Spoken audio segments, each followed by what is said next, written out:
AEW Rampage March 18, 22 Results Match Number 1. Darby Allin vs. The Butcher. I know they've been talking about it like crazy, but the Butcher is in some great shape. Darby with some coffin splashes, but the Butcher throws him into the corner and beats on him some. Darby rolls to the outside and Butcher follows, but Darby with a lawn dart suicide dive. Darby with some palm strikes inside the ring, but Butcher gets the best of him and hits a back suplex into a back breaker for a 2 count, and I've lost Wi-Fi due to some storms we're getting. Joining back in progress after a few moments, and Darby Allin is getting his hand raised. Not that the outcome was ever in question, but I was enjoying what I saw up until the outage here. Winner, Darby Allin. The Blade and Private Party attack from behind as Andrade stands in the entranceway. Sting and Darby are down, but here comes Team Extreme. Matt and Jeff Hardy hit the ring as the bad guys scramble. Matt Hardy challenges the entire AFO to get back into the ring now that the numbers are even, but AFO thinks better of it and heads to the back. Matt wants to see AFO in the ring in an 8-man tag this Wednesday on Dynamite. Scorpio Sky says losers make excuses. Jump on board the Paige Van Zandt train, or get run over. It's super late. I'm going to leave that one right there. Match number 2. Leyla Hirsch vs Red Velvet. Leyla Hirsch needs to be part of Team Toss. It's a layup. Hirsch attacks Velvet on the rampway and looks for the German suplex. Velvet counters and delivers a suplex of her own. Now the match starts. Velvet bringing the intensity here with a 10-punch count in the corner. Hirsch ducks under and Velvet falls hard on her back. Hirsch in control and stomping Velvet in the corner. Hirsch taunting Velvet as she delivers a textbook vertical suplex. Hirsch looks to set up another suplex, but we're going to commercial. Back from break and Velvet delivers some strikes to the body and a short bulldog, followed by a wheelbarrow bulldog. Hirsch ducks a spinning back kick and catches Velvet in a leg-trapped exploder that was dangerous. Velvet was barely able to tuck her head. Straight arm bar by Hirsch, but Velvet gets to the ropes. Velvet dumps Hirsch to the outside, and while she's out there, Hirsch grabs the turnbuckle connector from underneath the ring. Hirsch goes to clobber Velvet, but Chris Statlander is here and grabs the weapon, allowing Velvet to get the upper hand from behind and land the twisting 720 kick, a la Will Ospreay. Lots of kicking and punching here, and the giant commercial break in the middle of the match didn't help. That being said, I feel like Hirsch was getting some momentum until the last few weeks.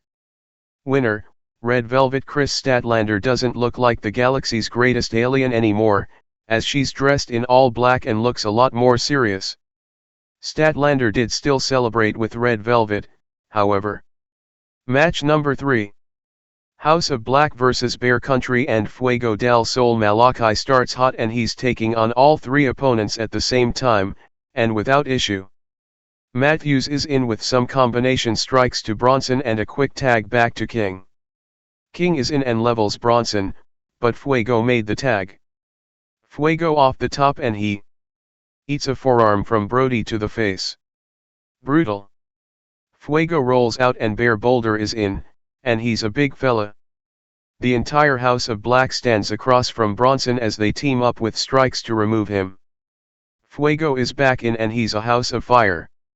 Drop kick off the top rope to Black and a springboard crossbody to Matthews, and he is met with a flying knee in the face. Man, poor Fuego. Matthews with what used to be called Murphy's Law, and that's all she wrote. An elongated squash match here, but making the House of Black stronger is not a bad idea. There is so much potential with everyone in this group, it's crazy. Winners, House of Black. Match number 4. Keith Lee vs Max Caster. Caster managed to include Razor Ramon, The Alamo, and Pete Davidson in his raps. Tremendous. Both Caster and Lee are wearing pink and black, that can't be good. Lee, being from Texas, is getting the hero's welcome here, and it's well deserved. Caster uses his speed early, but Lee catches up to him and tosses Caster using a Greco-Roman knuckle lock. Caster with a drop kick to Lee, but Lee maintains wrist control and delivers some shoulder blocks. Caster with a cheap shot to the eye followed by some boots to the face. Lee sees him coming and hits a leapfrog, but Lee finally got his hands on Caster and dumps him with an overhead belly to belly. Team Taz powerhouse Hobbs is here to get a closer look.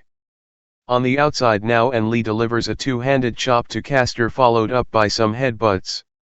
Lee rolls Caster in but Bose is there to get in Lee's face and cause a distraction, and it works. Caster with a coast-to-coast drop kick to Lee on the apron and the battle rapper is in control. Lee is down and Caster is showboating which never works out for him. Caster with some terribly weak-looking cross faces here and this shouldn't last long. Caster on Lee's back but Lee can carry him no problem. Pounce by Lee on the crisscross and this has to be the beginning of the end here. Huge toss by Lee to Caster from corner to corner. Caster goes low with a kick to the knee and a super kick to the face, but Caster can't get Lee up in the fireman's carry like he wanted. Lee responds by picking Caster up like a child and it's almost over. Lee has Caster on his shoulders. Big bang. Catastrophe. Another strong win for Keith Lee, but again, the outcome was never in doubt. Winner, Keith Lee. Powerhouse Hobbs and Ricky Starks swarm the ring and jump Keith Lee. The Acclaimed are still here and they join the beatdown with the boombox. Here comes Swerve. Swerve and Lee help run off Team Taz. Like this, Swerve feels like a big deal and he's right into the mix in a feud that should give him a great place to start.